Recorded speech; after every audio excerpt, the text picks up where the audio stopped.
Masaya ka na naman ah. Wala bang billiard dyan? Wala daw billiard eh. Baka tumako na naman.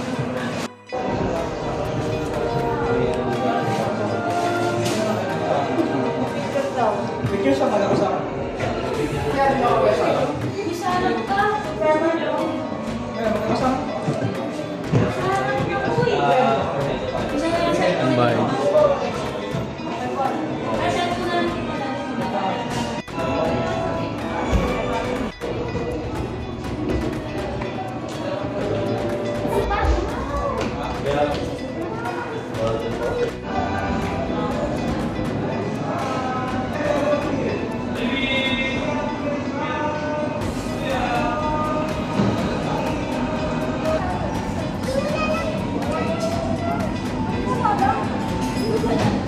Wait tonight.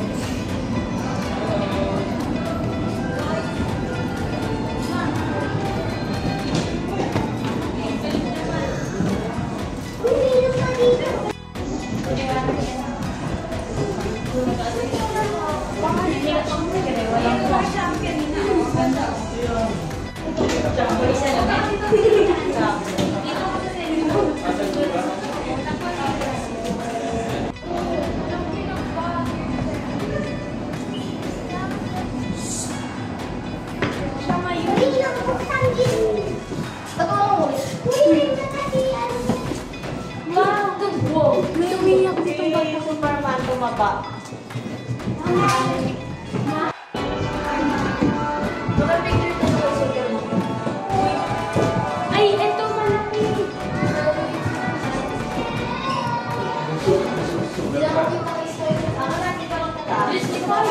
Ay, Superman talaga.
Hoy, tingin sa camera.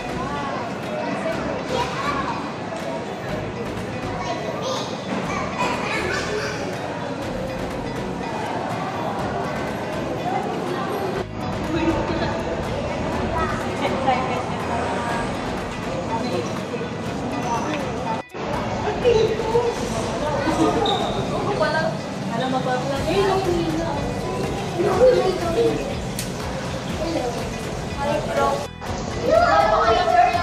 Dito ako sa Turpin. Wala. Akala ko Ang haba pa lang ang late. Diyan next na. Ngayon ba kami? Hi, tayo.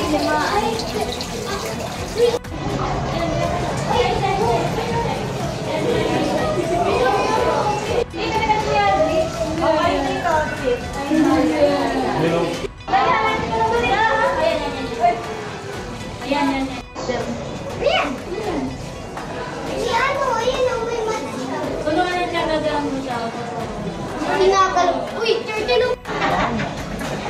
Game. Ma! Yan mga balat mo. Parang mo siya, hindi naman.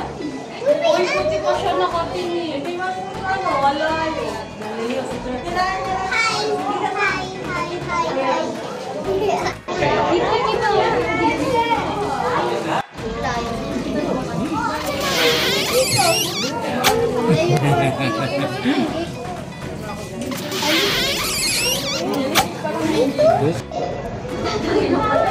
Pwede pala tayo mag-tayo ng ganito rin mahalaga na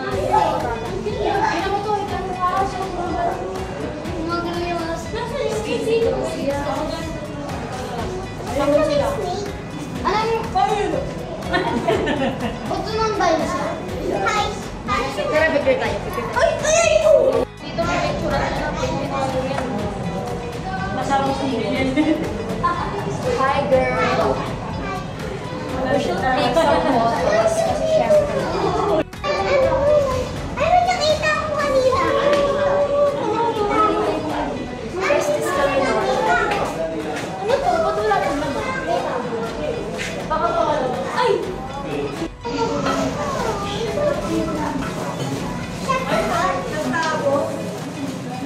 Asa yung ano dito? Since hindi ako makakapagsabi. Asa yung pinag... Si Hedgehog. Ano siya? Farmstead. Ano nga yun siya? Hedgehog. Ano nga yun siya? Ano naman na? Hedgehog. Dalawa sila.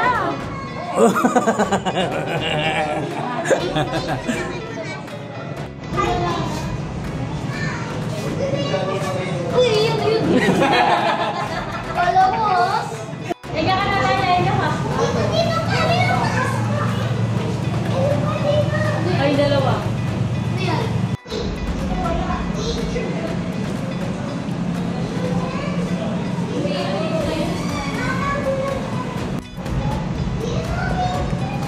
Kami naman nakas dito. Ayun, anong nga yun siya? Ayun. Ayun, nilakay mo naman. Ayun, wala po pala ito.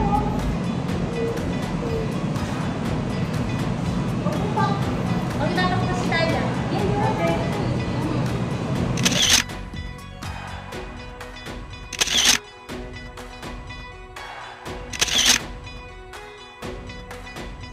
Ay, sabi mo yun. Totoo sila? Uy! Mga ano pa sila? Hindi. Mga ano lang yan. Totoo din yan. May piso. Ay, meron sa rep. Hindi naman. Dito. Picture ako dito. Wala? Mga bata. Meron ako buhay. Buhay, ipis. Buhay yung ipis. Yan o. Oo, ayun. Di ba?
Good, muna ka. Main shot. Drone shot.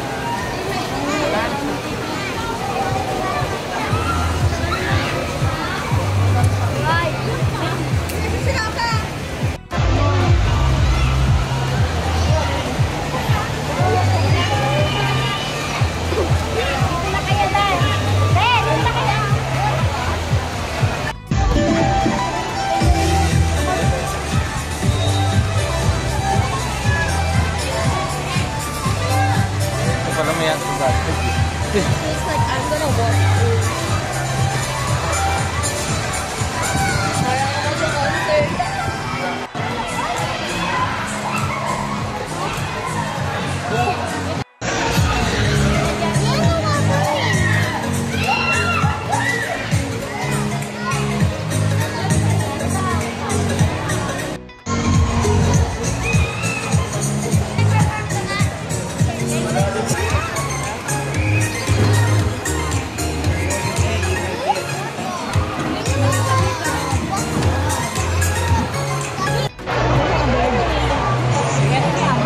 Let us all welcome our flag racing bird Chaco.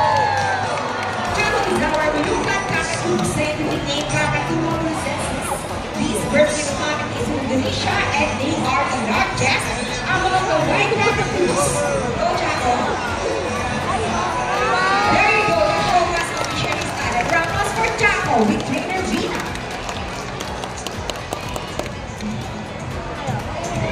Hello everybody and welcome to Manila Ocean Park All-Star Bird Show with me, Trainer April. Now here's an object that I will hide under one of these three silver cups. So where do you want me to put this object? On your left, on your right, or here on the middle? Now which side? Left, right, or middle?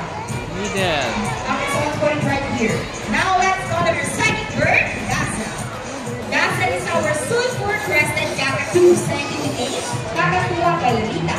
Common inhabitants of open woodlands and forests along the east coast of Australia. They are very loud birds and can mimic almost any sound. They typically feed on seeds, nuts, fruits such as durian, papaya, rambutan, and they also love corn. Now guys, do you think Dazzle has the ability to find the hidden object? If it's yes, then say, you can do it, Dazzle! Go Dazzle, find the hidden object for us.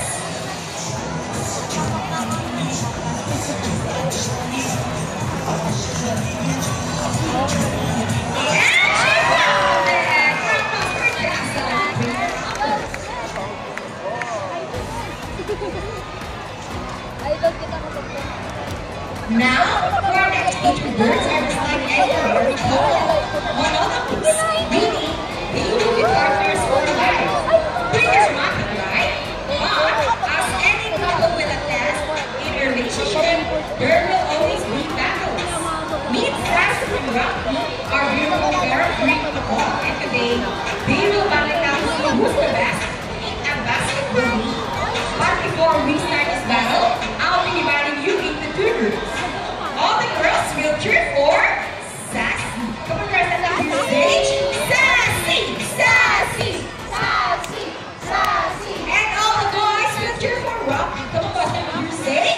Rocky, Rocky, Rocky, Rocky. All right, birds ready? Trainers ready? Set, go! Here's Rocky's first ball. Followed only by Sassy.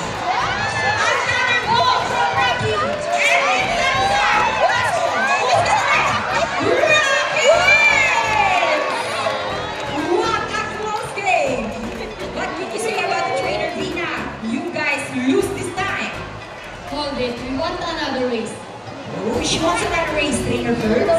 Are you sure about that? Do you want Sassy to lose again? Well, this time I guarantee you that Sassy will win. So what race do you have in mind? I'm thinking about the ring race. And what is our ring race? The first bird who can drop 3 rings into the pool the fastest is the winner. And that is the ring race. So, the ring race it shall be. Remember guys, that boys already have 1 point. So girls, let's cheer louder for Sassy to win this time. We'll be doing this again, and this time, a ring race. Ready? set, go! Here's what was first ring. Only by Sassy. Another ring for Rocky.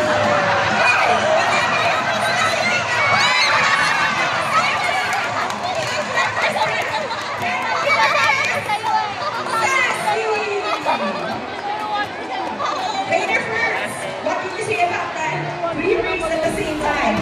Hey, you guys cheated! Oh, he thinks you cheated. No, we didn't cheat. Sassy used her brain. So it's true that girls are more intelligent than boys. A round of applause for Rocky and Sassy with Trainer first and Trainer Vina. Parents are particularly known to be intelligent and perceptive. That's why we continue to enhance their skills and not get bored. So here's Sassy once again, and she will show us how intelligent she is by putting the shape back to its correct form. Just like Sassy, Green Macos are from South America. They are known to be the gentle giants of the mammoth family. It is because they are the second largest next to the highest Macos. They can grow up to 92 centimeter length and can be up to 8 years old.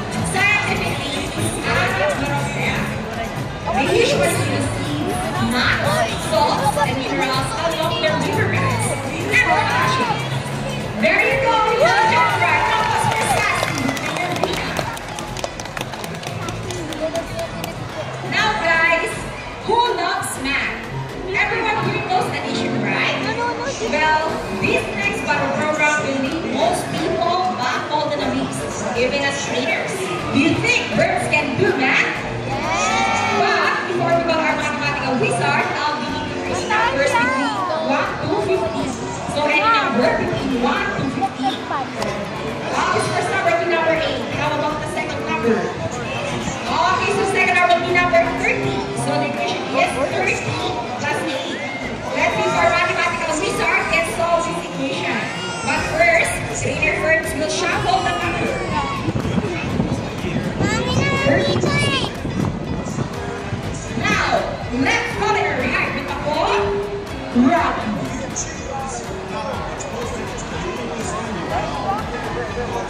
Okay, so let's wait for her. Mathematical wizard.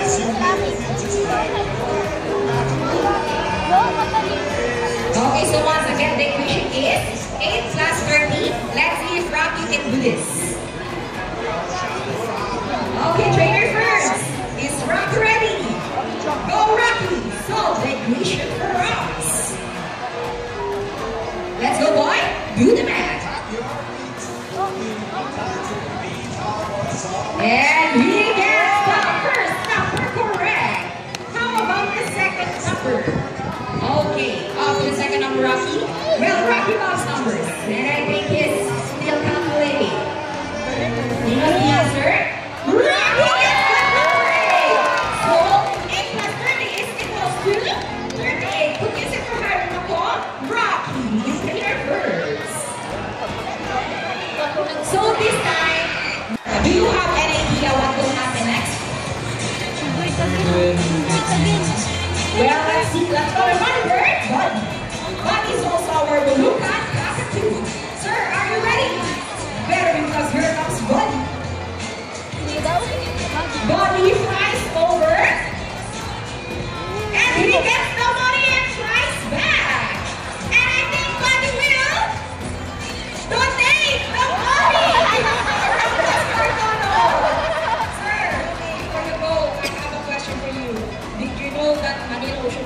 Also rescue center for birds. Well, now you know you're going to go long way. We are very grateful. Thank you so much. You can enjoy the rest of the show. How about 1,000 pesos will be time? Anyone? No more? Sir, excuse me. Are you okay? Are you sure? You look so sad. Sir, please come back here. We're just kidding. It's just all part of the show.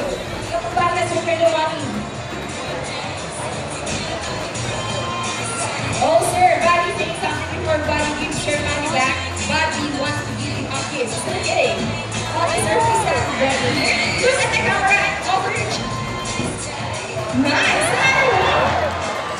you touch, how often your hands is open your palm. Look at the camera and smile. And now, there is your money. A round of applause for volunteer and buddy. In this size region. Everyone, we are amazing chickens! And as you can see, we have our homing teacher. They will tell you to learn to express and think. How about us for raptors, our chickens, and our homing teachers? Here in Manila Ocean Park, we believe there is hope. You will not try to make your friends succeed, but also for those who are playing. Now guys, who knows the 3 R's? It's reduce, reuse, and recycle. So once again, here's a lot of words to show us the proper waste disposal.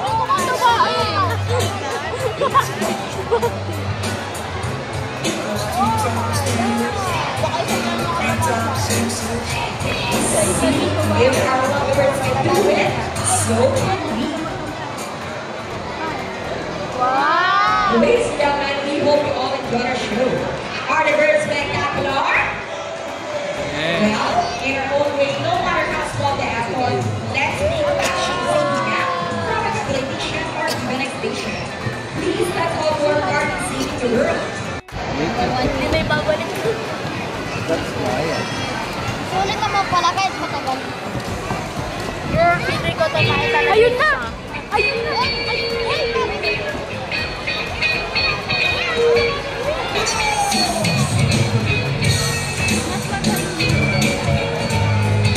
Don't compare them, no.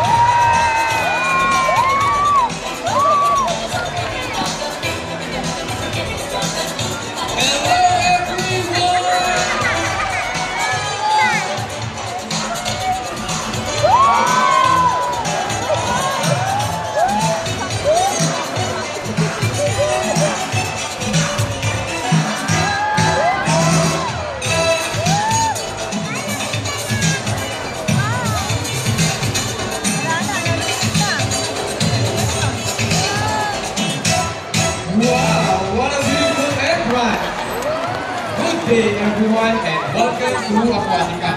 By the way, I'm Trainer Perks and I would like to meet my friends together with the trainers one of a kind. On your left side is the only male South American sea lion that we have. And according to his trainers, he is the handsome one. Wow, nice smile. His name is Vincent. Together with trainer Johnny, say hi! While on the other side is the youngest female South American sea lion that we have.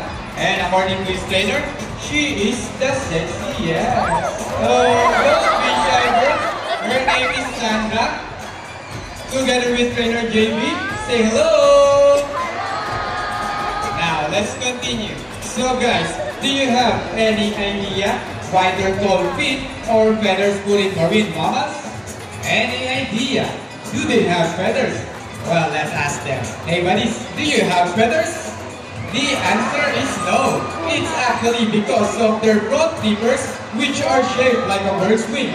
See those? The term quadruped may be also translated as wing-footed, since their flipper to look somewhat like wings. In fact, they appear to be flying underwater as they swim from place to place, right buddies? And you know, they are often mistaken as a seal because they look very much alike. But some differences between a seal and a sea lion is the fact they have bigger front flippers. And they can also turn their back flippers, something seals cannot do. As a result, they can walk upright while on land. And that's the fine demonstration. How about a round of applause for sea lion friends? And you know what guys?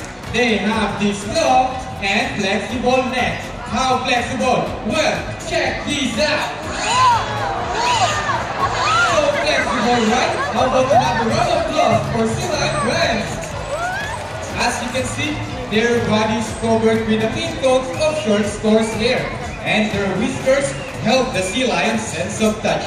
They contain nerve fibers, which make them sensitive. Wow, nice smile. They may also use their whiskers to aid in navigation or to detect vibration from prey in the water. And their small external ears give them a good sense of hearing both above and below the water surface. Sea lions, like many marine mammals, can see while both above and underwater. They have keen eyesight but no color visions. In the wild, many inhabit waters close to shore, flat rocky cliffs with typhoons, and have a preference for rocky beaches. They have excellent climbing abilities, which can easily scale. Sea lions generally cruise at around 11 miles per hour, using the rowing movement of their front flippers, while their back flippers are stretched out behind their bodies, functioning as rudder for steering. And that is the normal swim. Nice and easy.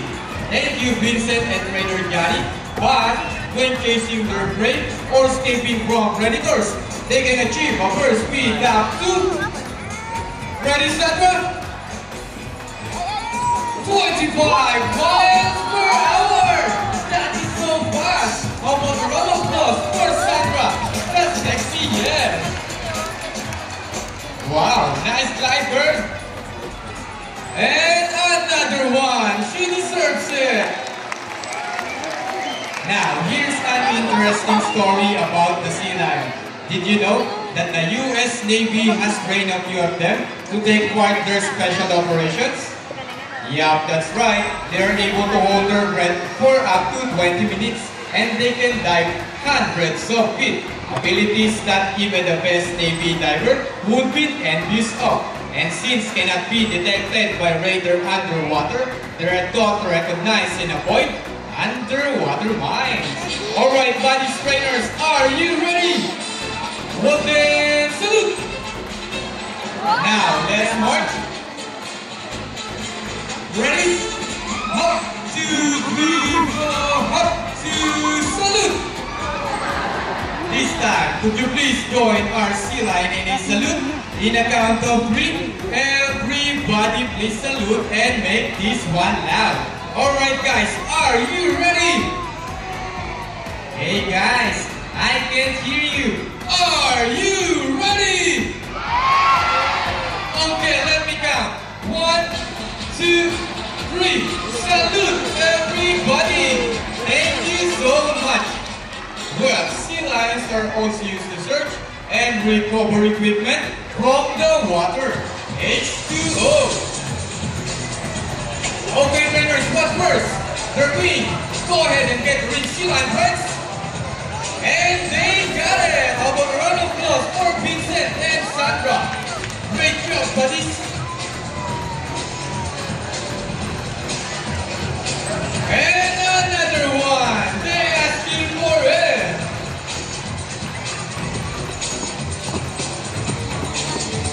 So trainers, what next? The ball. How do you think they get the balls? It's a...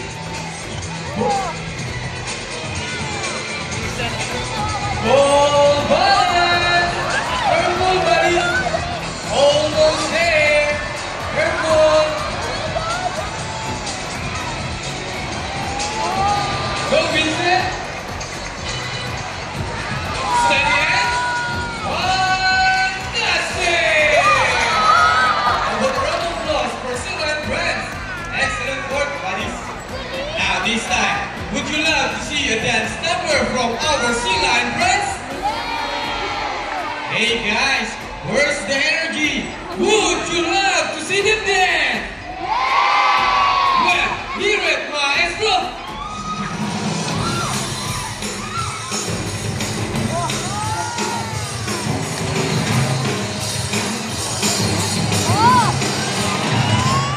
Let's move it!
nalobat.